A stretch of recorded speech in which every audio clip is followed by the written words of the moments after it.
Jai Hind everybody, welcome to biology class. So students, today we will study about the lethal alleles. Last lecture में हमने examples पढ़े थे polygenic inheritance के.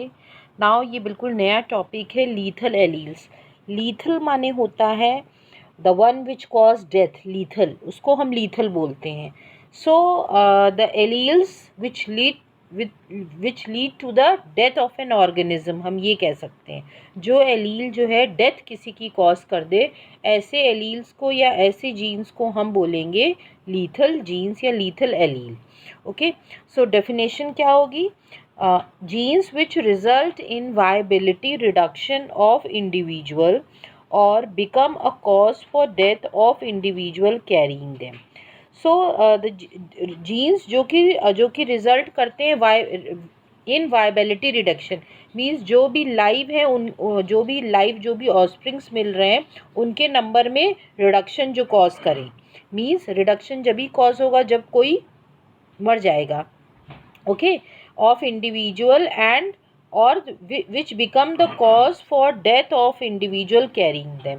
या तो जो भी इंडिविजुअल वो वैसे जीन्स कैरी कर रहा है उनकी डेथ हो जाती है. तो दोनों ही एक बात है. ऐसे जीन्स को हम बोलते हैं लीथल जीन्स. ओके, नाउ अगर हिस्ट्री की बात करें, जो लीथल जीन है that was first discovered by leucine क्यूनॉट. Scientist थे एक ल्यूसिन क्यूनॉट जिन्होंने इसको डिस्कवर किया था. लेकिन वो देख कुछ और रहे थे. वो inheritance of coat colour in mice की स्टडी कर रहे थे. वो स्टडी कर रहे थे कि जो कोट कलर होता है वो माइस में किस तरह इनहेरिट होता है या एक जनरेशन से दूसरे जनरेशन में पास होता है.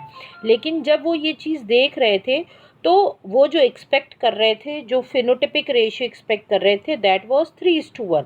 लेकिन उनको हर बार क्रॉस में क्या मिल रहा था? 2:1. मतलब एक जो था एक उनको इंडिविजुअल मिल ही नहीं रहा था. तो वो लेकिन उनको ये बात नहीं समझ में आ रही थी कि ऐसा क्यों हो रहा है. ठीक है, फिर सो देन व्हाट हैपन कि उन्होंने फिर जो थे और भी साइंटिस्ट थे उनको बाद में ये बात पता चली कि वो जो क्रॉस कर रहे थे दैट वाज वो येलो के बीच में क्रॉस कर रहे थे.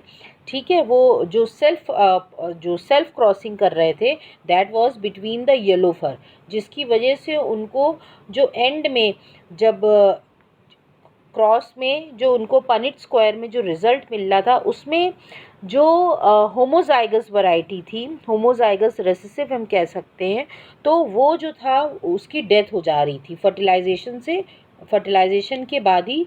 वो फर्टिलाइजेशन के बाद या फिर हम कह सकते हैं कि एम्ब्रियो बनने के बाद उसकी डेथ हो जा रही थी. मीन्स उसका बर्थ ही नहीं हो पा रहा था.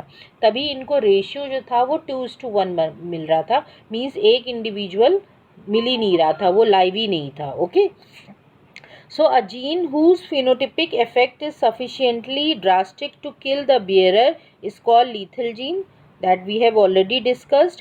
So death from different lethal gene may occur at any time from fertilization of the egg to advanced stage.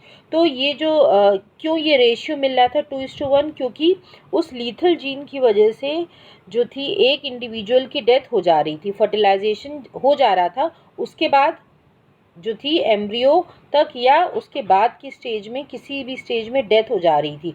तो बर्थ के समय वो ही was not live. Lethal genes में भी डोमिनेंट, इनकम्प्लीटली डोमिनेंट और रेसेसिव.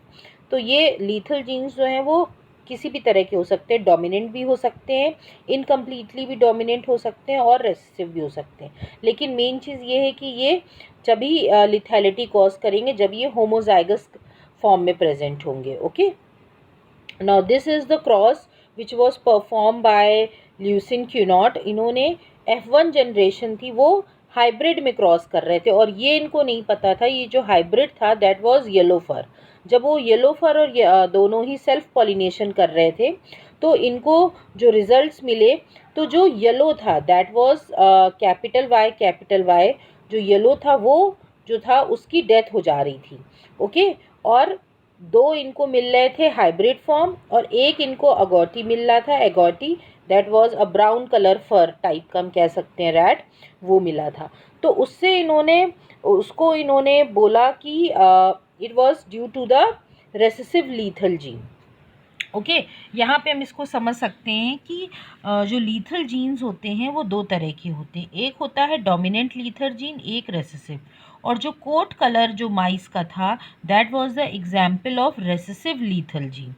अब किस तरह था, इसमें क्या क्या क्रॉस किया गया, इसका थोड़ा सा डिटेल हम समझेंगे। इसमें wild mice with grey coloured fur, agouti जिसको बोलते हैं, ठीक है, कुछ ब्राउनिश कलर का फर होता है, वो वाइल्ड वैरायटी थी। ठीक है, तो होमोजाइगस वाइल्ड वैरायटी थी, और उसको म्यूटेंट येलो, ठीक है, येलो से उसको जो म्यूटेंट वैरायटी थी जो कि लिथैलिटी कॉज कर रही थी, उससे जब क्रॉस किया गया, ठीक है, तो इसीलिए इसको रेसेसिव लीथल एलील का एग्जाम्पल दिया गया है, क्योंकि यहाँ पे जो थी म्यूटेंट रेसेसिव वैरायटी थी, वो होमोजाइगस थी येलो, उससे जब क्रॉस किया तो इनको जो F1 जनरेशन में मिला, F1 जनरेशन में इनको येलो मिले सब, ठीक है, येलो मिले, दैट वाज द हाइब्रिड। और जब सेल्फ क्रॉस कराया गया, ठीक है, येलो फर में, ओके, तो उसके बाद जो रेशियो मिला that was 2 yellow to 1 agouti, means 2 yellow मिले और 1 अगॉटी मिला। तो ये रिजल्ट क्या सजेस्ट करता है, जो एलील जो था for yellow colour is dominant, इसका मतलब जो येलो प्रोड्यूस कर रहा था वो डोमिनेंट था टू द एलील फॉर अगॉटी। अगॉटी था वाइल्ड वैरायटी, ठीक है, लेकिन जो जो जो रिजल्ट मिला, और वो क्या था कि जो एलील येलो पे जो येलो कलर कॉज कर रहा था एलील, वो डोमिनेंट था, ओके, अगॉटी पे। इसीलिए जब कैपिटल वाई दोनों येलो मिले, ओके, तो जो था वो माइस की डेथ हो गई, मीन्स वो माइस जो था वो वो फर्टिलाइजेशन के बाद ही उसकी डेथ हो गई। So, although the Y allele is dominant for fur color, it is recessive for the lethal characteristic. ठीक है, यहाँ पे डोमिनेंट जो है वो हमने वाइल्ड वैरायटी लिया था, ठीक है, अगॉटी लिया था, लेकिन वो रेसेसिव था लीथल कैरेक्टरिस्टिक के लिए, ठीक है, क्योंकि जो म्यूटेंट था दैट वाज द रेसेसिव, इसीलिए हमने इसको एग्जाम्पल लिया रेसेसिव लीथल एलील का। सो इसमें जो था जीनोटिपिक और फिनोटिपिक रेशियो दोनों की बात करें तो वो 2:1 था, जो कि डिफरेंट था मेंडल के रेशियो से, क्योंकि मेंडल के रेशियो में मिला था 3:1, तो वही नहीं मिला था। और जब उसका कॉज पता चला कि क्यों 2:1 रेशियो मिल रहा है, तब साइंटिस्ट जो ल्यूसिन किनॉट थे उनको पता चला कि ये जो लीथल जीन की वजह से, क्योंकि एक ऑफस्प्रिंग में लीथल जीन प्रेजेंट था, जिसकी वजह से वो उसका जो है रेशियो नहीं मिला, 2:1 रेशियो मिला। Okay, so this is all about the lethal gene. So hope you all have understood. Now जो हम अब नेक्स्ट लेक्चर जो लेंगे that is a pleiotropic genes के बारे में हम पढ़ेंगे। Okay, so this is all for today. Thank you everybody.